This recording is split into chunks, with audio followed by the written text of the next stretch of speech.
We're going to be in the 13th chapter of 1 Corinthians. We're going to continue with our series. This is the fourth lesson in our series concerning spiritual gifts. And this is the lesson on love. Oftentimes we'll pick up a few verses out of 1 Corinthians 13 and talk about what love is, but it's good sometimes to take all of this in context, because this is Paul's just continuing on in his letter about the spiritual gifts. He's just letting them know that love's a vital part of this. And, I always think of, I think I mentioned this Sunday sometime, but I thought of a wagon wheel. I'm thinking old-fashioned, I guess. An old stagecoach wagon wheel.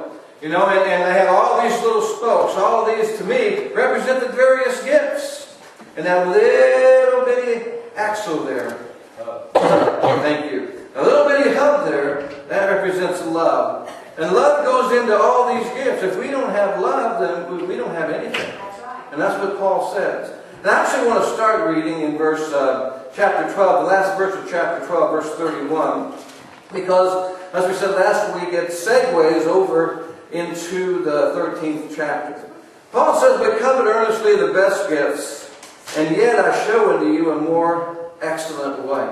And as we said, chapter 13 is a continuation of Paul's discussion on spiritual gifts. In chapter 12, Paul gave evidence of the Corinthians' lack of love. And that evidence was the fact that some of them thought they were better than others. Whenever you think of yourself higher or better than somebody else, you're not showing a whole lot of love to that person, are you? Or for that person.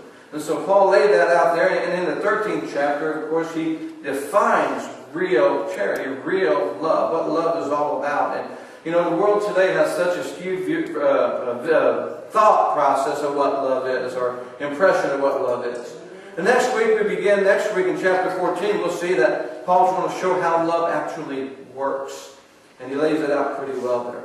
Now, love is the most important of all the spiritual gifts in the church body.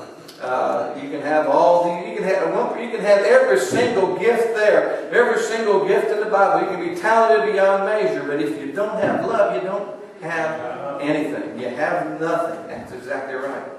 And so, great faith, acts of dedication or sacrifice, and miracle working power. All those things are awesome and great, but they produce nothing without love. And, I wasn't always a big preacher on love, but I had to do some growing up myself. I used to preach hard messages, and I just wanted to come down on people. But, that wasn't God, that was me. And then as I grew in the Lord and I allowed God to grow me, then I learned more about what this love is all about. It's love that makes our actions and our gifts that God gives us useful. Without love, sometimes it's just talent, but it's not gifts. All the different people have different gifts, and I like this. Love is available to everyone. Everybody's got to have that. Everybody's got to have that one. You don't have to like me, but you got to love me if you're going to make it to heaven. And the Lord says, how can we say we love Him if we don't love our brothers and sisters? It's hard to love somebody, and I think he talks about that, and I believe it's 1 John. How can you say, I'm paraphrasing here, but he says, how can you say you love me whom you cannot see, if you can't love your brother whom you can see? That's pretty powerful stuff. Okay, we're going to take this like we did last week, this verse by verse, and see how far we get. Verse 1, Paul starts off the 13th chapter saying, "Though I speak with the tongues of men and of angels, and have not charity, I become a sounding brass or tinkling cymbal." He says, I can do these things, but if I don't have love, the Amplified says God's love in us. If I don't have God's love flowing out from me, I'm just making noise. That's in essence what he said. I'm just making noise. Here Paul emphasizes that to possess spiritual gifts without having love amounts, again, to nothing. Love's the basis, or should be the basis, of all that we do as believers. Why do we do some of the things we do? If the motivation behind it isn't love, then we might be doing things the wrong way, and certainly for the wrong reasons. And that verse in chapter 12, verse 31, that more excellent way that Paul speaks of here, yet I've shown you a more excellent way, is the exercise of these spiritual gifts with love, or in love. Love must be the governing principle of all spiritual manifestations. Love's the only context in which spiritual gifts can fulfill the will of God. It makes no sense. It makes no sense. You know, the basis of our salvation is because God so what? Loved the world. You know, it all starts with His love. And really to know love, you got to know God. Otherwise, you don't really have a true concept of what love's all about. So if you know God, you have the capacity to know what this true love is. Verse 2, he says, I have to find it. My Bible's in paragraph form, so I got to find it. Okay. And though I have the gift of prophecy, and understand all mysteries, and all knowledge, and though I have all faith, so that I can remove mountains and have not charity, I am nothing. Paul says, I can have all these gifts, but if I don't have love, I am nothing. Paul says, I'm nothing. And you know, Paul was a great man. Used mightily of God. And that I am nothing really stands out to me. Those whose lives are filled with religious activities are not necessarily approved of God. You know, I think the Pharisees' lives were filled with religious activities. The Sadducees' lives were filled with religious activities. Oftentimes, the hypocrite's life is filled with religious activities. But again, it doesn't mean that they're approved by God or even in the will of God or even desiring to serve God for that matter.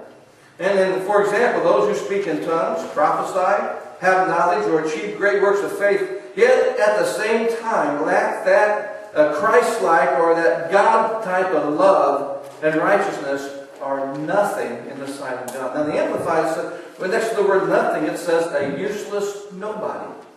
And there's a lot of truth in that too. I see us without God's love really flowing through us and flowing out from us, we really are useless to Him.